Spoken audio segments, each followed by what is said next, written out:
Buenas tardes. La charla de hoy es uno de los eventos del aniversario 300 de la Universidad Estatal de San Petersburgo. Yo me llamo Nikolai Karpov y el tema de la charla de hoy es un poco inusual y espero que les interese: la poesía neurótica rusa. En la filología y en la conciencia cultural en general, hasta hoy día existe una especie de inercia según la cual todo lo dicho por un literato, un artista, no se percibe de manera crítica y las personalidades mismas de los escritores se convierten en profetas, héroes culturales, es decir, se canonizan y se perciben como unas grandes personalidades, y es como si nos olvidáramos de que los escritores son sobre todo humanos y como todos los humanos tienen sus desperfectos, pueden cometer errores, etc. La base de estas ideas sobre el arte como algo ideal es una imagen muy antigua de la estética como un ámbito elevado sobre la vida cotidiana. La actitud hacia la palabra literaria como algo que provoca una confianza del lector nace dentro del seno de la cultura y fue heredado después por la crítica literaria, que predomina hasta hoy día. Pero si recurrimos a diferentes enfoques y metodologías en la crítica literaria, vemos que ya el postestructuralismo de mitologiza de manera muy seria al autor y a la literatura. Por ejemplo, Paul de Man, un gran representante del postestructuralismo, afirmó que el texto a nivel de su estructura rechaza lo que afirma a nivel de su contenido. Desde esta postura, un texto literario no es un todo armónico, como le parecía, por ejemplo, al estructuralismo, sino una estructura contradictoria cuyos diferentes niveles pueden tener unas relaciones muy contradictorias entre sí y estar muy disasociados. Y si vemos desde el punto de vista no retórico, sino psicológico, algún texto, la idea de Paul de Man puede verse de otra manera. Resulta que el contenido interior psicológico de un texto no comprendido, no controlado por el autor, algo así como lo inconsciente del texto, este contenido interior psicológico puede poner en duda lo que es comunicado por un texto mediante su estructura artística, que incluye no solamente la forma, sino también el nivel del contenido expresado por medios artísticos. Este contenido interior psicológico de un texto puede problematizar e incluso destruir los significados estéticos construidos dentro de este texto. Y este sentido interior psicológico puede entrar en clara oposición, confrontación con lo enunciado por el autor desde el punto de vista ideológico. No se construye según la palabra y la voluntad del autor, sino en su contra. Y aquí vemos una especie de ley. Cuanto más abierta es la declaración de un autor, cuanto más desea el autor incluir en un texto un patos emocional, un mensaje moral, ideológico, Cuanto más hincapié hace en su posición intelectual hacia el mundo, el contenido interior psicológico es más contradictorio a todo lo mencionado arriba. Lo inconsciente del texto resiste al autor, resiste a lo que él aspira a decir de manera directa. La esencia de este fenómeno está ya no en el ámbito estético, sino psicológico o cognitivo, porque esta ley es universal y se aplica a todos los ámbitos del mundo y solamente en un caso particular dentro del arte. En general, la ley es así. Cuanto mayor es el deseo de control en un sujeto, más vulnerable es.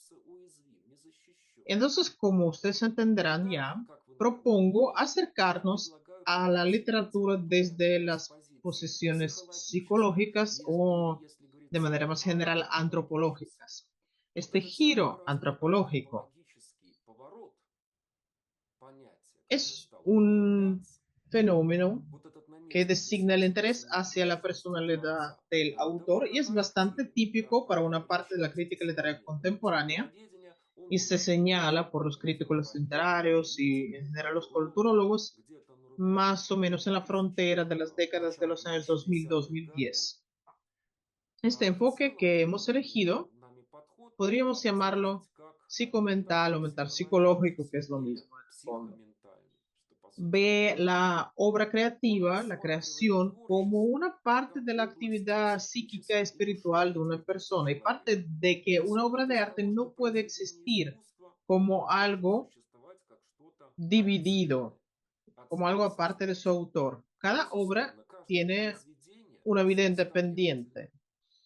Empieza a tener esta vida ya en la percepción, ya en la historia de la cultura, pero el momento de ser creado, la obra de todas formas refleja los rasgos de la personalidad de su autor, la psicología, la conciencia del autor. Y esta idea fue expresada por muchos escritores. Por ejemplo, el joven Valery Brusov, en su artículo sobre el arte, espero que vean la imagen y no le impida nada ver la imagen. Entonces, Brusov, en su artículo sobre el arte, escribió: la esencia en una obra artística es el alma de su creador, y no importa por qué caminos nos acercamos hacia ella.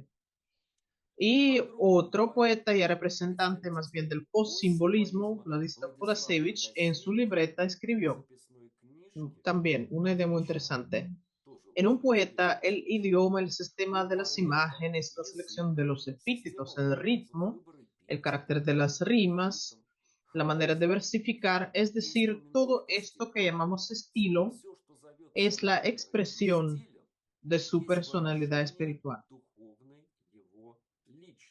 Una idea súper interesante, me parece, pero estas ideas expresadas a principios del siglo XX, incluso en la frontera de los siglos XVIII-XIX, a principios del siglo XX, no tuvieron tanta demanda en la crítica literaria de entonces, que de hecho estaba naciendo la crítica literaria como disciplina científica. Y en el siglo XX todo se desarrolló de una manera distinta, iniciada por los formalistas que como ustedes sabrán, creían que la personalidad del autor, su psicología, de hecho no se revelaban de ninguna manera en un texto y en general para el análisis literario no es necesaria la personalidad del autor. El auge de esta reducción del rol del autor es justo dentro del postestructuralismo y ahí, por boca de Roland Barthes, ven qué caricatura tan interesante, Barthes declaró que el autor estaba muerto y su personalidad no tenía ninguna importancia para entender una obra de arte. Esta fue la línea principal de la crítica literaria. Al mismo tiempo, se desarrollaron otros fenómenos, otras direcciones que sí tenían en cuenta la naturaleza psicológica del arte. El hecho de que la palabra del autor no siempre es lo mismo que lo expresado por él es una de las bases del enfoque psicoanalítico hacia la literatura. Aquí están los principales representantes, Sigmund Freud y Jacques Lacan, y nos basamos en parte en el enfoque psicoanalítico. En el psicoanálisis, todo lo que dice el autor es una especie de proyección de su psique, de su estado interior. Y aquí es importante señalar algo. Yo soy representante de la crítica literaria rusa y ustedes a lo mejor no lo son. Entonces, la crítica literaria occidental, de Europa Occidental o de los Estados Unidos, psicoanálisis tiene una importancia muy grande. En cambio, en la crítica literaria rusa, a pesar de que sí se desarrolló, hubo varias etapas, pero en general su postura es más humilde. Pero a nosotros nos interesan no todos los trabajos de los psicoanalistas y no toda la teoría psicoanalítica, sino precisamente los trabajos que revelan la falta de coincidencia, un sesgo entre los significados literales, estéticos de un texto, lo que el texto dice directamente a nivel estético y real, y por otra parte de sus significados psicológicos. Existe ahí una diferencia entre lo estético y lo psicológico, un sesgo.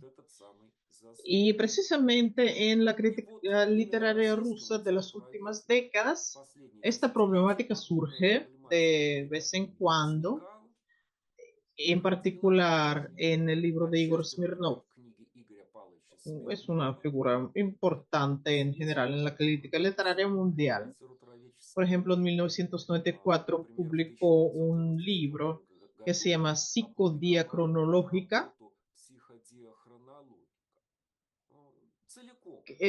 la cual entera está dentro del enfoque psicoanalítico, o también las obras de Alexander Jolkovsky,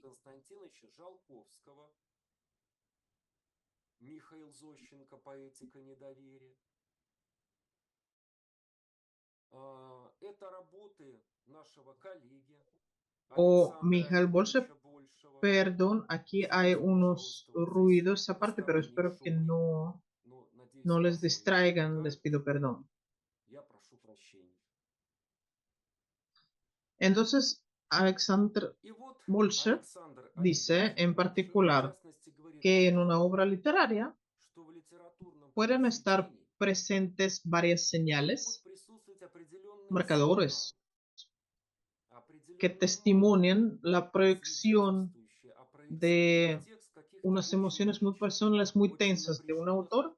En particular dice, ve ahí esta cita en la imagen. El primero de estos criterios es la perseverancia y la consecuencia con que el autor en cuestión recurre en sus textos a los temas y situaciones repetitivas. Muchas veces cambia el grado de la escritura. Los componentes de la obra que tienen que ver con la confesión como estética, como regla, se destacan por una tensión emocional. A veces el autor pierde el control sobre el texto, dice Alexander Jolkovsky, citados por Bolshev, y surge el efecto de rozar los puntos dolorosos de la personalidad del autor. Y en cuanto a estas situaciones repetitivas, podemos hablar de las llamadas invariantes neuróticas. Fin de cita. Esta observación nos parece bastante prometedor.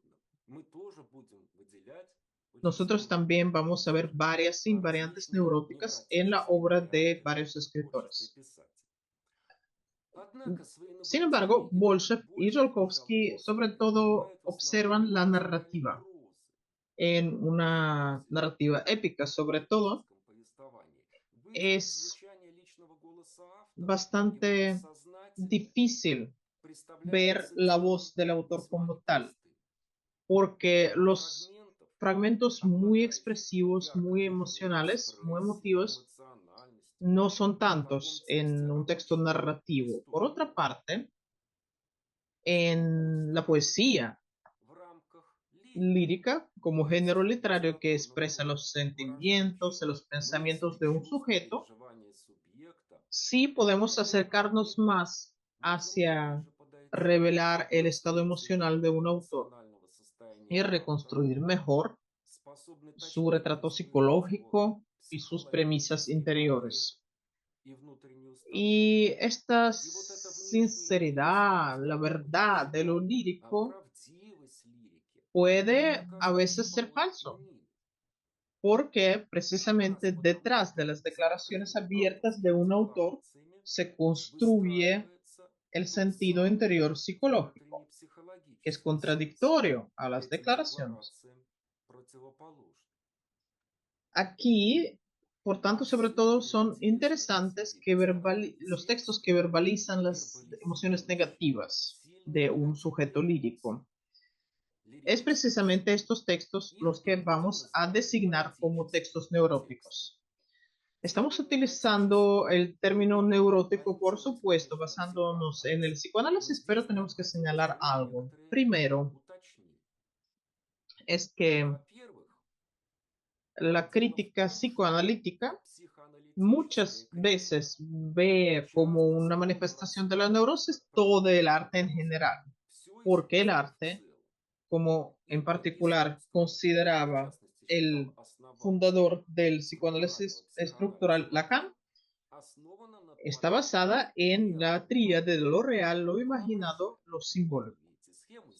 Y el proceso principal es la sustitución de lo real por lo imaginado, es la neurosis. Y este concepto amplio de la neurosis lleva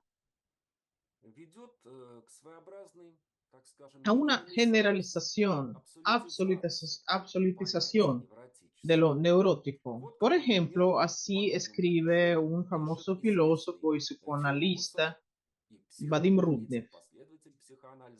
Ven ahí una cita.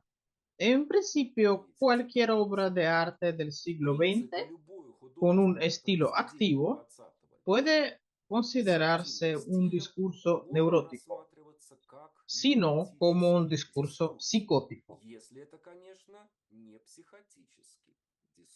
Y esta ampliación extrema de lo neurótico no parece justificado. Primero, lleva a una especie de la disolución del concepto. Si todo el arte moderno, si todo el arte del siglo XX es considerado como una neurosis, entonces no hay nada contrapuesto a lo neurótico. Y esto deslava las fronteras del arte. Y luego la reducción total hacia la neurosis quita lo específico estético y no podemos deshacernos completamente de lo estético. Por un lado, es un error reducir el arte a la neurosis, pero por otro lado, tampoco es correcto, en nuestra opinión, es la aspiración de varios estudiosos de levantar la manifestación de lo neurótico en el arte sobre la neurosis cotidiana, la psicopatología de la vida cotidiana, si utilizamos la fórmula del Freud mismo. Por ejemplo, él ya ha mencionado Bolshev, señaló, por desgracia no tengo esta cita en la imagen, Bolshev dice, cuanto menos significante es el talento del escritor, en una mayor parte puede estar comparado con un neurótico, pero si se trata de un genio como Dostoyevsky o Tolstoy, Entonces, la semejanza exterior de los síntomas manifiesta mejor una diferencia colosal, diabólica. Fin de cita. Una semejante lógica la vemos en Jolkowski y en otros críticos literarios que escriben sobre los neuróticos en la literatura y en el arte. Eh, Estas ideas contienen un elemento de la mitologización. La neurosis una persona media y de un genio no se diferencian en nada, ya que lo neurótico, como una instancia de la psíquica, no tiene, espero que esto se entienda, no tiene que ver con los fenómenos estéticos. No depende de los fenómenos estéticos. Las neurosis de genios siempre nos interesan más, por supuesto, y nos parece que hay una especie de misterio dentro de ellos, porque se trata de los genios, por supuesto es así, pero los neurosis como tales en los genios no son inusuales, son provocados con las mismas razones que las de los demás.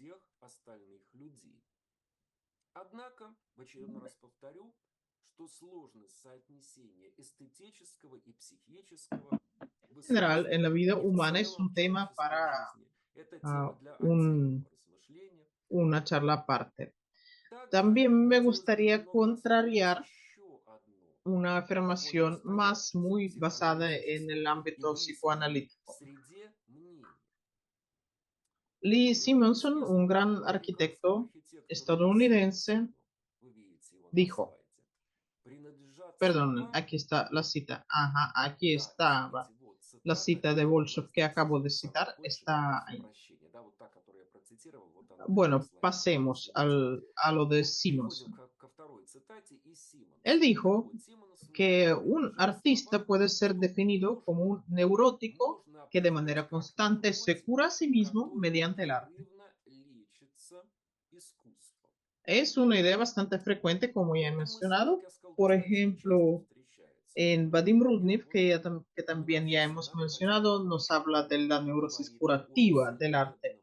Y un estudioso más ruso, Alexei Peskov, escribe, ahí está la cita, en la poesía lírica, en las funciones de tanto el paciente como el terapeuta, está el poeta lírico, quien mismo habla de sus complejos neuróticos y él mismo descifra dichos complejos.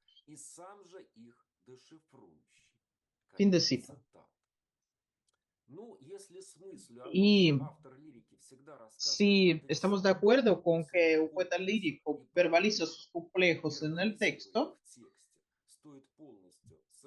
sin embargo, la identificación completa de la psicoanálisis o la psicoterapia con el proceso literario y el sujeto lírico con el terapeuta no nos parece tan convincente.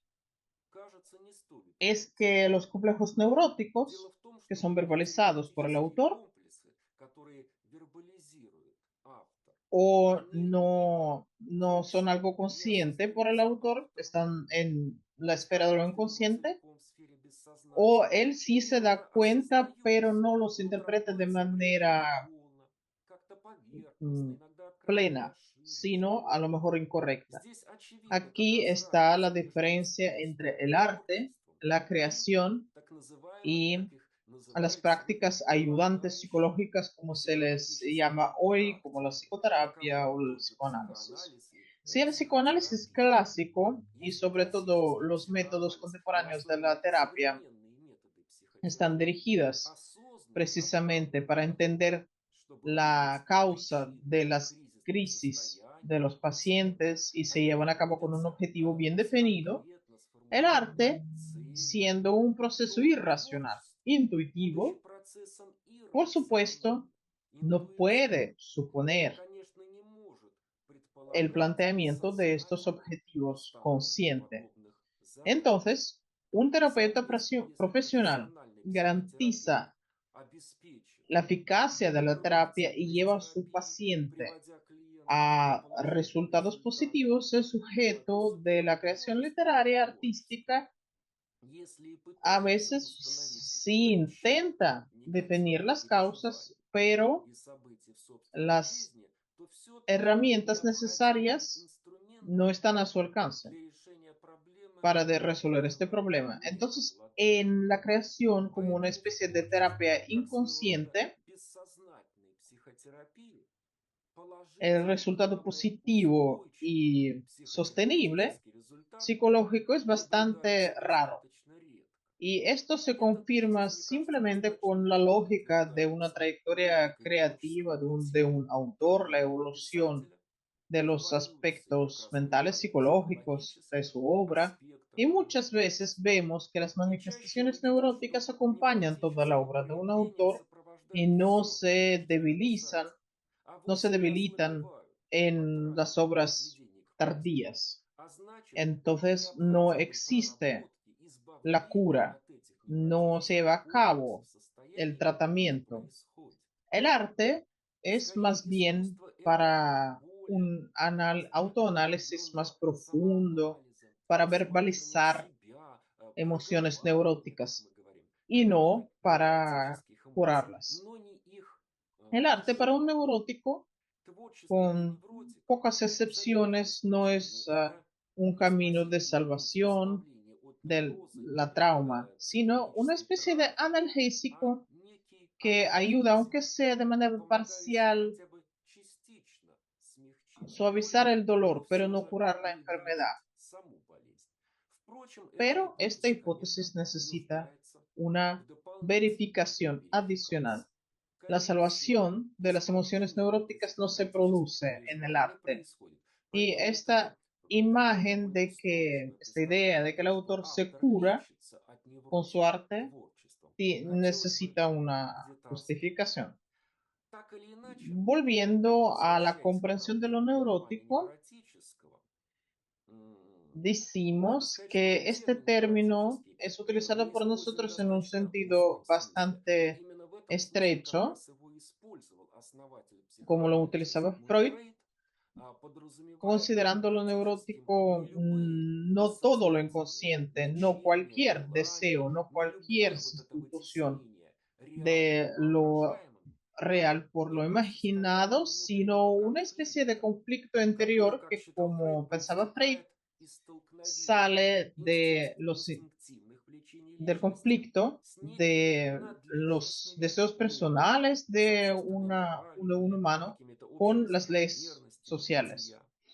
Y a nivel de texto, este conflicto interior es reflejado mediante la manifestación de emociones fuertes negativas, ira, miedo, desesperación, el llamado odio neurótico o el deseo de la venganza. También vemos las distorsiones de la lógica, de la enunciación, rasgos de lo ilusorio, de la mente mitocreativa.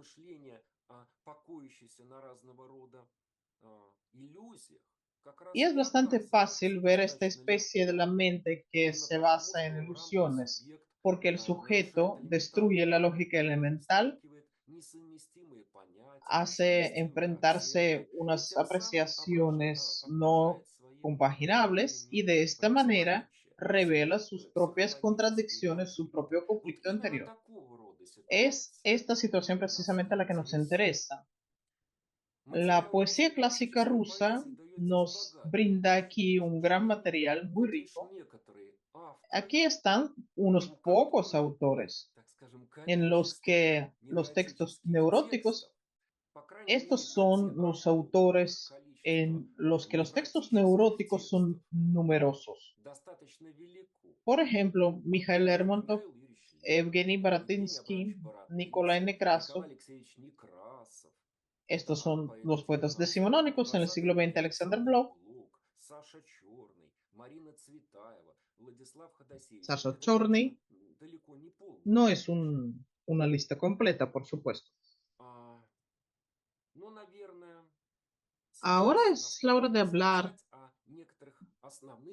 de unos mecanismos básicos psicológicos que pueden estar en la base del texto neurótico. Sobre todo es el mecanismo de la proyección. Ven ahí una ilustración interesante de la proyección. La proyección es la percepción de lo interior como lo exterior. Cuando los sentimientos subjetivos de un autor se extrapolan para afuera y se adjudican a otras personas o se conceptualizan, se elevan hacia el nivel de las leyes universales del mundo. Existe un mecanismo de la introyección también, que es opuesto, es la percepción de todo lo exterior, de lo ajeno, de las cualidades y ideas ajenas de otras personas como una parte de la personalidad de uno mismo. Estos mecanismos los podemos observar de manera constante en la ficción, sobre todo la proyección. La proyección y la introyección son mecanismos básicos más divulgados de la psique humana y tienen el carácter de defensa. Pero todo el mundo recurre, todos los humanos recurren a estos mecanismos, no solamente los neuróticos, son procesos básicos. Entendiendo que esta introducción nos ha llevado muchísimo tiempo, pero fue necesario, voy a poner unos ejemplos muy lacónicos de un análisis posible del texto neurótico de la obra de los poetas de la primera mitad del siglo XIX y de la primera mitad del siglo XX. El poeta decimonónico que vamos a ver es precisamente Mikhail Lermontov, una figura grande de la literatura rusa, uno de los últimos representantes del siglo de oro de la literatura rusa. Y ahí vamos a señalar unos rasgos y ejemplos muy típicos para la poesía de Lermontov, las pautas de la mente que ilustran el principio neurótico.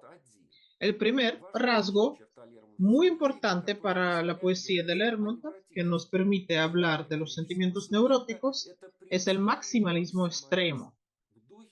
Es la idea de todo o nada. Varios ejemplos aquí ven, varias citas de los poemas de Lermontov. Yo soy Dios o soy nadie, de su famoso poema No soy Byron, de 1832. Otros ejemplos. Todo era cielo o infierno en ellos, del poema 11 de junio de 1831. Con esta alma eres un dios o un malvado, del mismo poema. Mi hora ha llegado, es la hora de la gloria o la vergüenza. Yo soy inmortal o soy olvidado para siempre. ¿Qué vemos? El mundo se construye por Lermontov, sobre todo en las primeras etapas de su obra, como una especie de dicotomía de polos, de lo blanco y lo negro. Y entre estos dos polos parece que no hay nada, parece que esté un vacío sin ninguna alternativa a esta oposición. Esta mente es muy característica para el romanticismo en general. Pero en la obra tardía de Lermontov, estos polos ya empiezan a disolucionarse. La lógica maximalista de todo o nada cede a la lógica de la vida, pero no completamente. El segundo ejemplo de la manifestación del principio neurótico es la intención acusatoria, el deseo de acusar, muy característica para la poesía de Lermontov. Su sujeto lírico no acepta el mundo en su totalidad y esta falta de percepción lleva al odio. Ven, hay unas citas. En el corazón, odio y frío. Y odié el mundo y odié las personas cambiantes, inconstantes. La vida es odiosa, pero la muerte es terrible. El mundo nuevo que nos obliga a despreciar la tierra insensible. Es un matiz de odio, desdén, también es muy característico. Y estos motivos están presentes en toda la obra. Por ejemplo, en las improvisaciones de 1841. Mis amigos de ayer son mis enemigos, los enemigos son mis amigos, pero me perdone Dios, les tengo desdén a todos. En esto, el sujeto lírico sigue asumiendo la responsabilidad. Sí odia a otros, pero también entiende que algo no está bien con él. Y como escribe él en el 11 de junio de 1831, encuentra la fuente de la tortura en uno mismo, pero sobre todo está propenso a odiar a otros.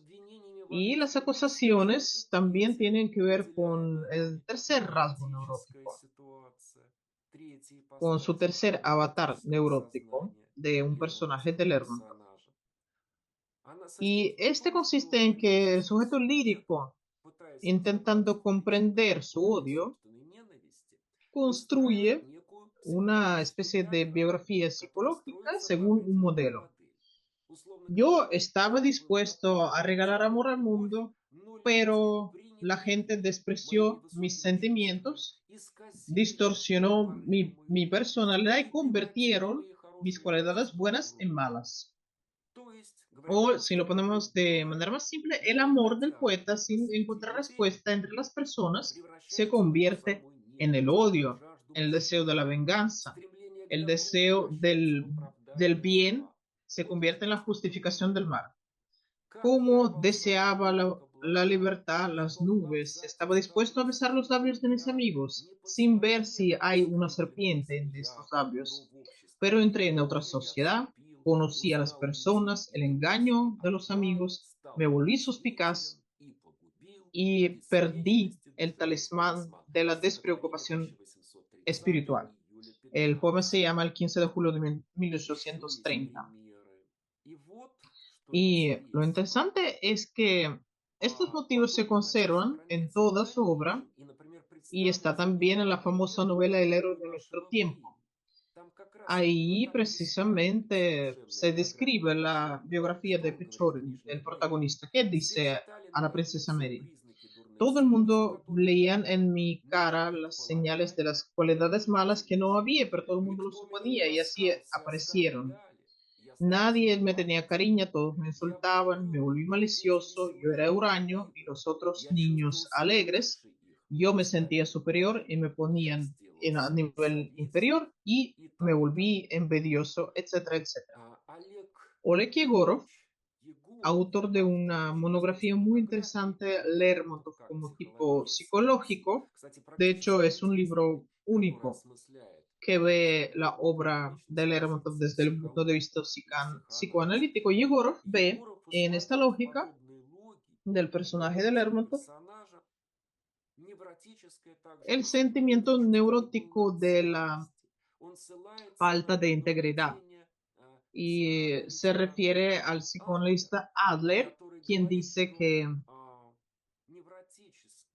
las manifestaciones neuróticas muchas veces nacen de las impresiones de un niño quien se siente ofendido e intenta resolver este conflicto, manifestar este conflicto de otra manera.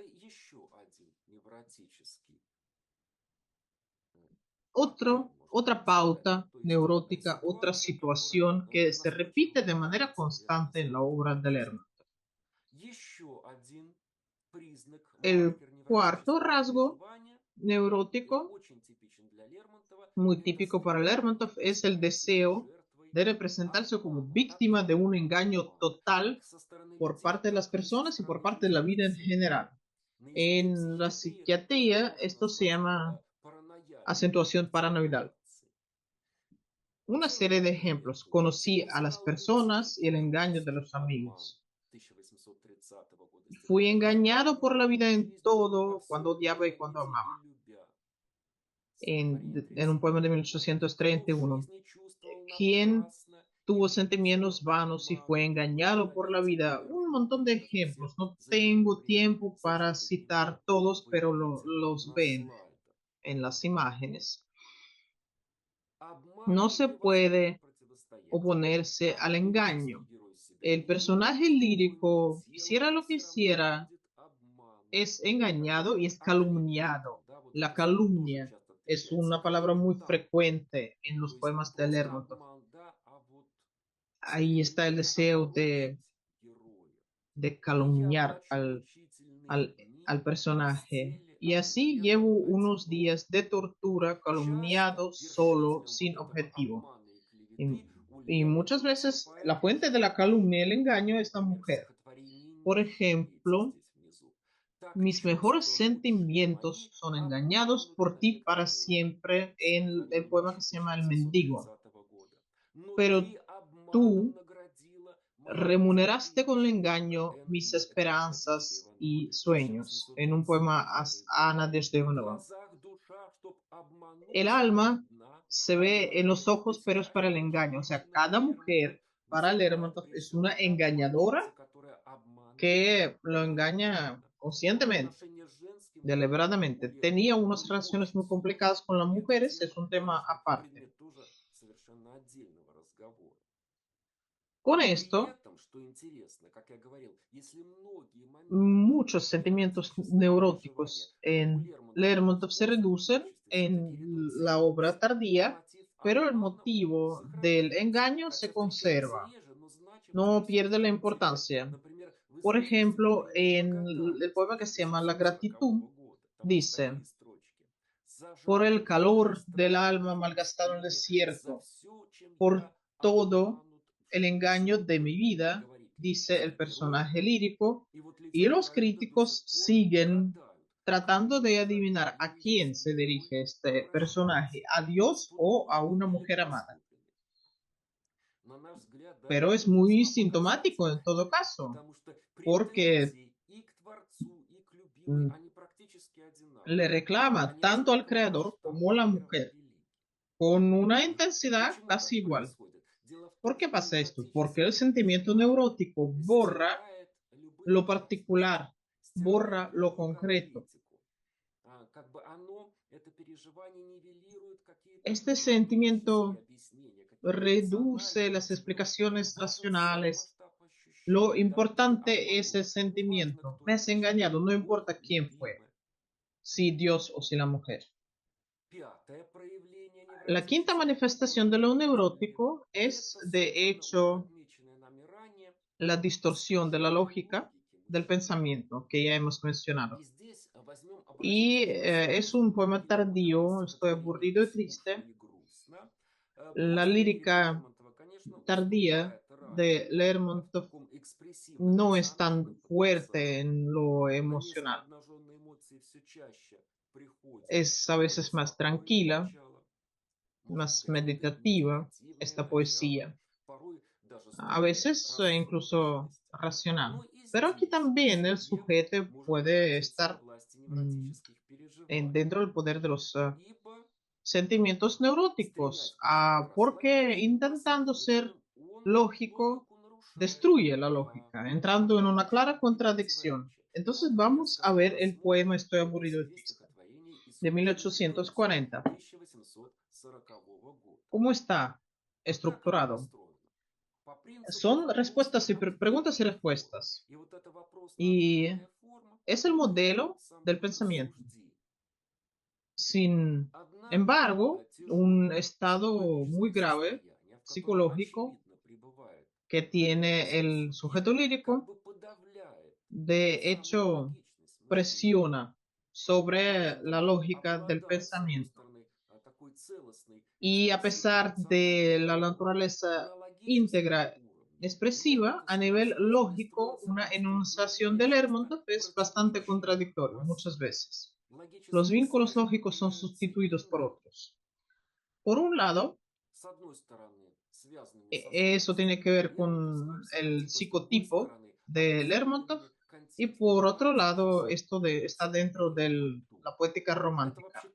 Es una cuestión muy complicada que merece una investigación aparte. Cómo se manifiesta en un texto lírico, lo personal, lo psicotípico y por otro lado la cultura de la época. Vemos unos ejemplos muy característicos para el romanticismo en general. o algunas variantes del romanticismo. Es algo muy interesante, pero no podemos pararnos mucho en esto ahora. Estoy aburrido, triste, no tengo una persona que me dé la mano en el minuto de desesperación. ¿Cómo podríamos expresar este estado? Es la soledad, claramente. ¿Por qué dice que no tiene una persona a quien darle la mano? Esto dice que en general no rechaza la amistad, simplemente no ve personas con quien pudiera tener una relación de confianza. Una tesis analógica, por ejemplo, es amar, pero ¿a quién? El amor no es rechazado, simplemente no hay persona a quien amar. Yo creo que aquí se manifiesta el rasgo que normalmente se describe en la psicología como egocentrismo. Un egocéntrico se siente solo precisamente porque se percibe a sí mismo como el centro del ser, del devenir.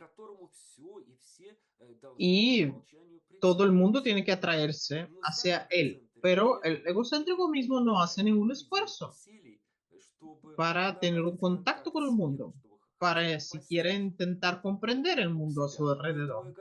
Por eso está convencido de que no hay personas a quien amar, que no hay personas con quienes ser amigos, sin ver que el problema no está en otros, sino en su propia falta de deseo de contactar y la capacidad de contactar con otros.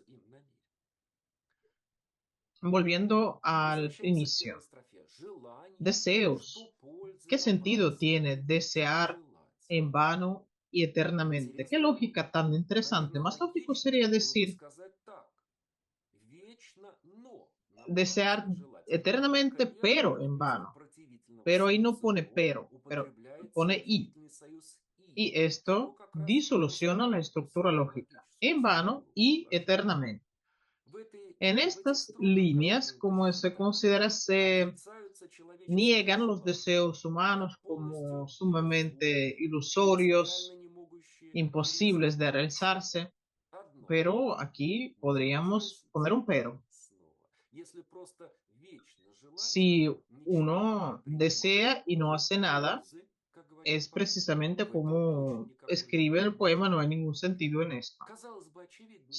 Parece algo obvio desde el punto de vista de la lógica, pero lo obvio para una mente racional está cerrado para una conciencia romántica.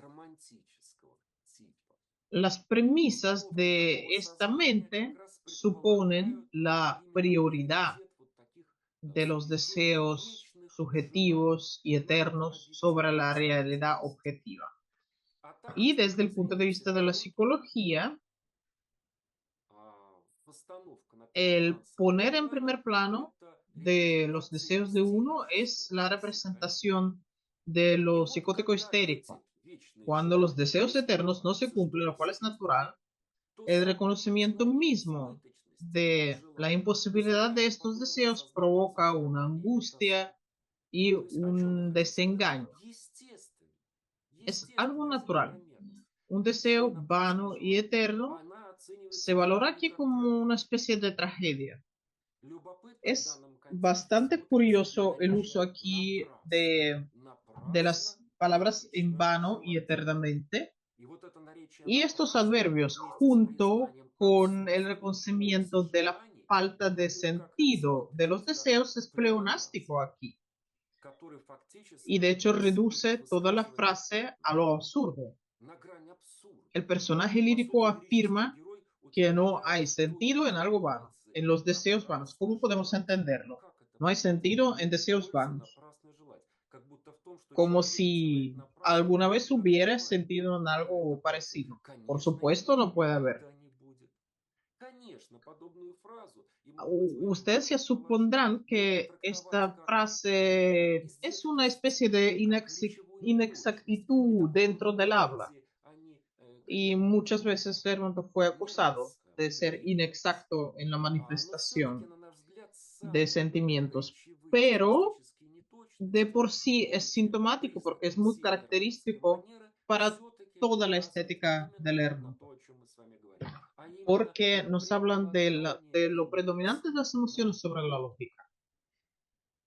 En general, estos deslices, estos errores del habla de un sujeto lírico muchas veces es un marcador de unas emociones fuertes.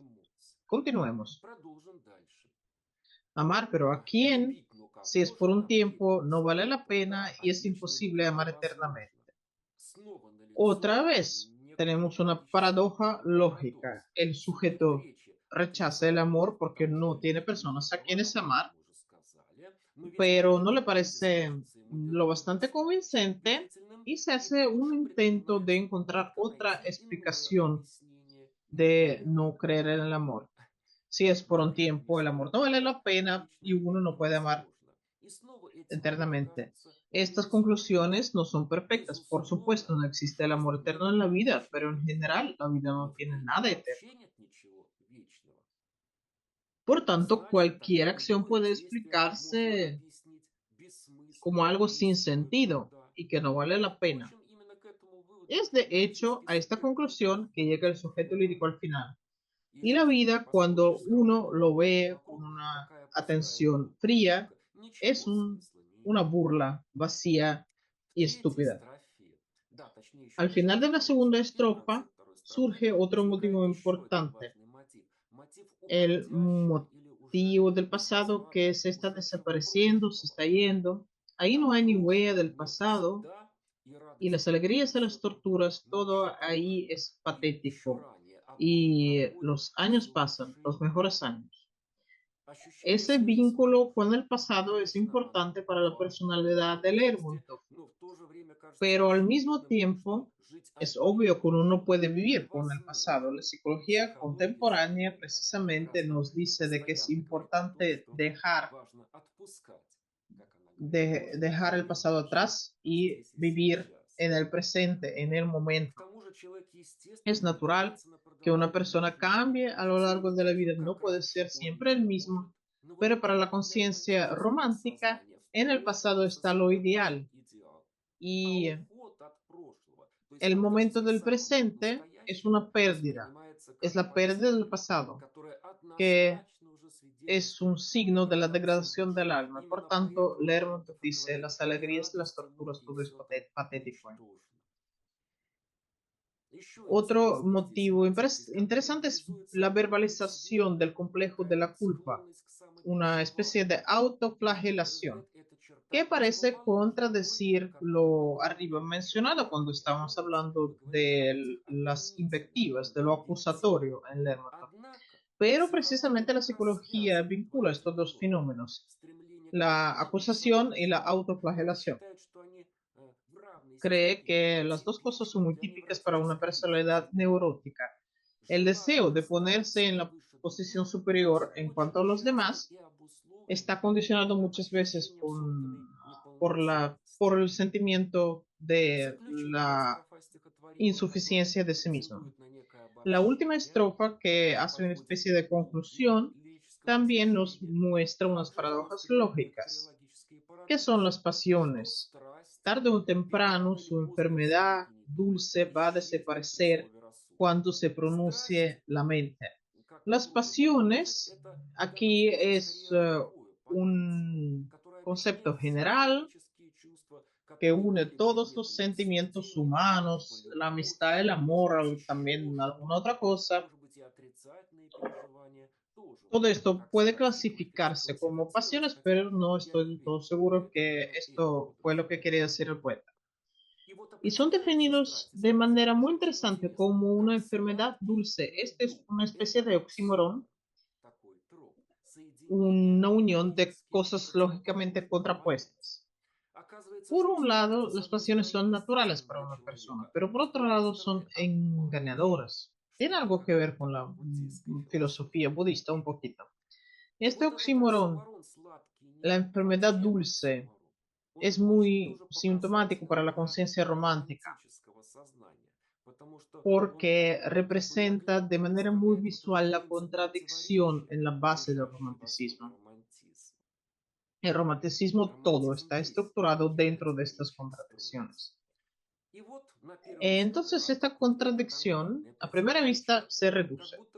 La enfermedad dulce de las pasiones, de las fuertes emociones, se desaparece cuando se pronuncia la mente, la razón, y el sujeto ya es el portador de esta razón fría, ya no tiene que ver con las pasiones, pero también en este nivel estructurado a partir de la mente, el sujeto llega a la conclusión lleno de un patos trágico. Y la vida, cuando se ve de manera fría, con una atención fría, es una burla vacía y estúpida.